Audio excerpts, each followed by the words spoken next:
when I ended up graduating, I graduated at 17.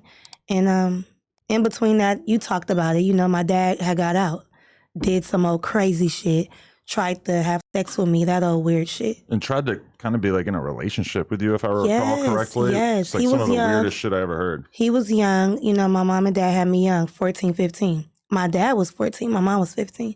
So when he gets out of jail, like the last time I had seen him, I seen him all throughout me growing up. Oh, we're going to your dad's job. I'm like 3 and 4, 5, 6. He's in YA still. Then he goes to different prisons, Susanville, little stuff like that, right? But after 7th grade, my mom was like, you can't go see him no more because I don't want you going to these 8-hour visits. Like, no child needs to deal with that. She was like trying to stop that shit. And I think her husband didn't like it. Wait, she already knew that he was trying to fuck you when you were like 12, 13? No. Oh. She knew that wasn't good for my mind. She didn't want me to get used to being low-key institutionalized like him. And shit. At the prisons and getting used to like, oh yeah, I'm going to go see my dad. Right. But really, I'm like, what? So he was just mad that she kept me away from him. He caught this big case when I was in the 7th grade or something. He was on America's Most Wanted. I'm going to school telling people like, my dad is on TV. He robbed a bank. He beat up a 7-Eleven man, killed the man, manslaughter, beat him to death because my dad was a boxer. So we were supposed to be like the top-notch. But he really killed the 7-Eleven clerk? Yes, because... Just during a robbery? During the robbery. And the guy jumped over like, y'all not about to take my shit. And had a gun, and my dad took the gun from him. And it was like all on video camera.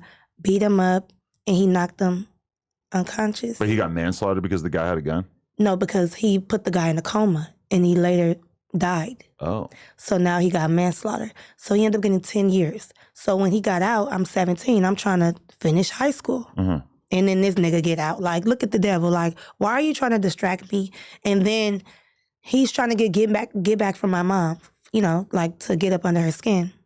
So he comes to me. What idea. Yeah. Oh my God. You know, I don't know what they did to you in jail, but something. My mom was like, that motherfucker must have got raped too. You felt like he came out like a completely different person?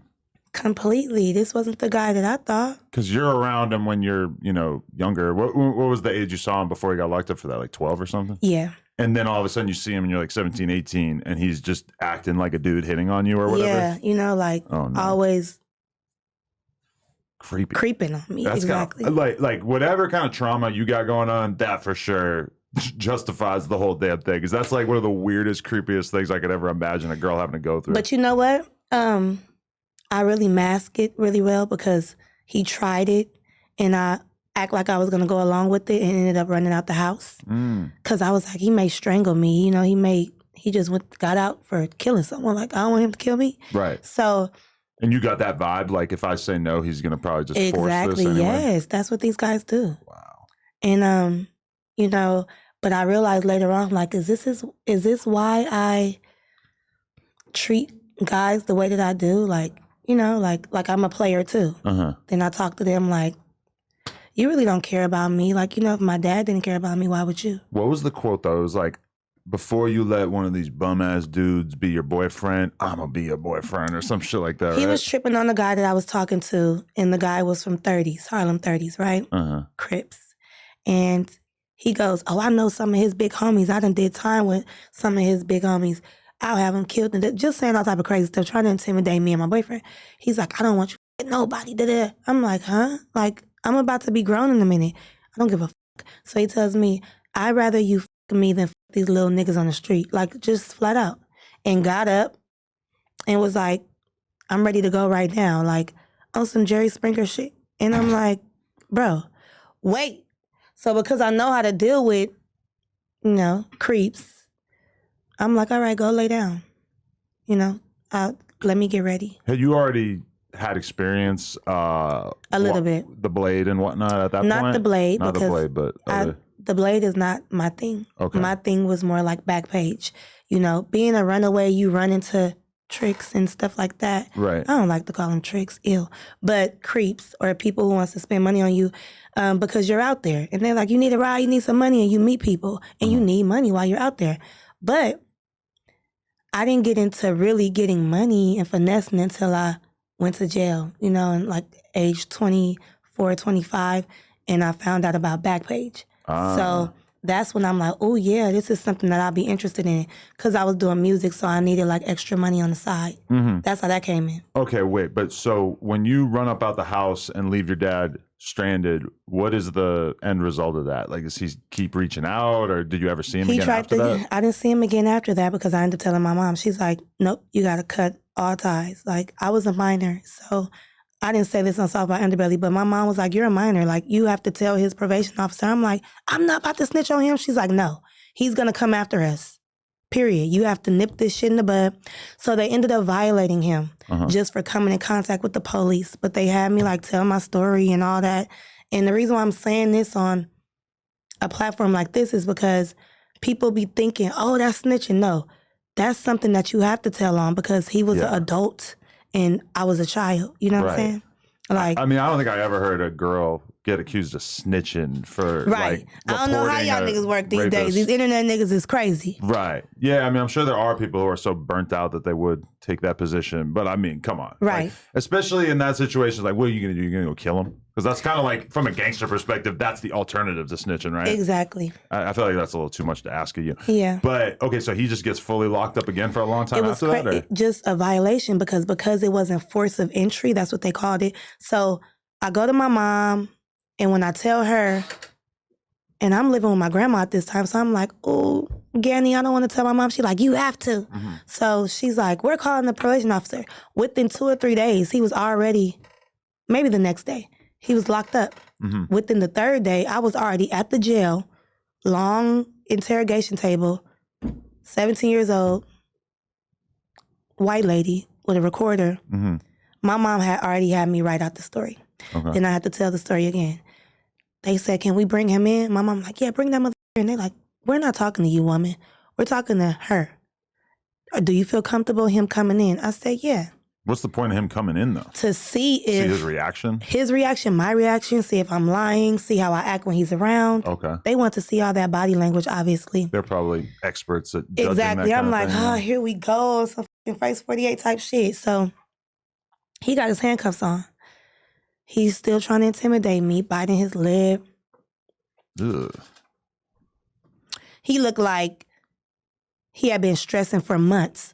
He had black eyes, pricks coming out, like he hadn't shaved in a few days. Because he probably like, what the f***, I'm in jail because this little girl. Yes. I'm your daughter, dude. Is he still just like a guy out and about? The nigga out and about in Vegas, I heard. In Vegas. Cosmopolitan, out there jigging and finessing still. Wow. That's where I got it from. They always tell me that if a LA street dude ends up in Vegas, you got to be cautious. Hello. He had to be registered as a sex offender. So they ended up giving him 11 months. Okay. So I ended up having my first child, right? That is crazy, because if he had completed the mission that he was on, he probably would have got mad years. But because he failed, or because you were smart enough to get away from it. Exactly. I saved his ass, fool, from you making a decision that you would have regretted for the rest of your life, Thank God, though, because think about how fucking traumatizing that would be to have that on your conscience. Ugh. Ugh. So, yeah. So I ended up getting out the next year. He ended up getting out the next year. And I seen him, like, in Rialto or San Bernardino, because my cousin lives out there. And it was my baby shower. I'm pregnant now. And so I'm looking at the stoplight. I'm like, I think that's my dad. Oh, you just see him randomly on the street? Randomly talking to some bitch, a young girl that looks my age. So basically he got out and didn't learn his lesson. Yeah. Was still talking to young girls. And I found out, we find out information years later that he had a young girl my age, a baby by her. So that was the same girl that I seen him talking to. Wow. She had a stroller. She was already pregnant. So he super saved her. And does he continue to try to reach out to you, even though you've been making the story public on interviews and shit? I made it publicly December 2022, right, for the first time. But he's tried to reach out 2021, he tried to reach out. And when he tried to reach out, it was because he said he was mad. I think he said he seen the picture with me and Big U. Because I went to Big U's house one time with someone, just partying. No music related, no nothing. And we took a picture. So I guess my dad ended up seeing that. So when he reached out to me, he said, yeah, I'm mad still fucking mad. I'm mad that you taking pictures with niggas out here and you trying to do music, I can manage you. Oh, I'm bro. on some real California crippin'. And he's a crip too. He got NHC on his stomach. Like, bro. He reaches out because he sees you hanging out with somebody that's got way more power than him. Thank you.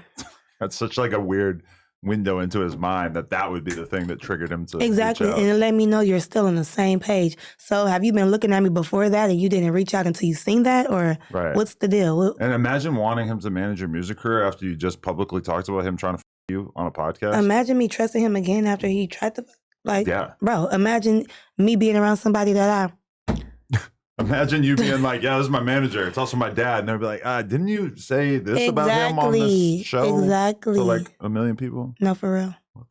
But that's why I did it, to make sure I'm not going to ever be weak enough to do that. You messed up. Right.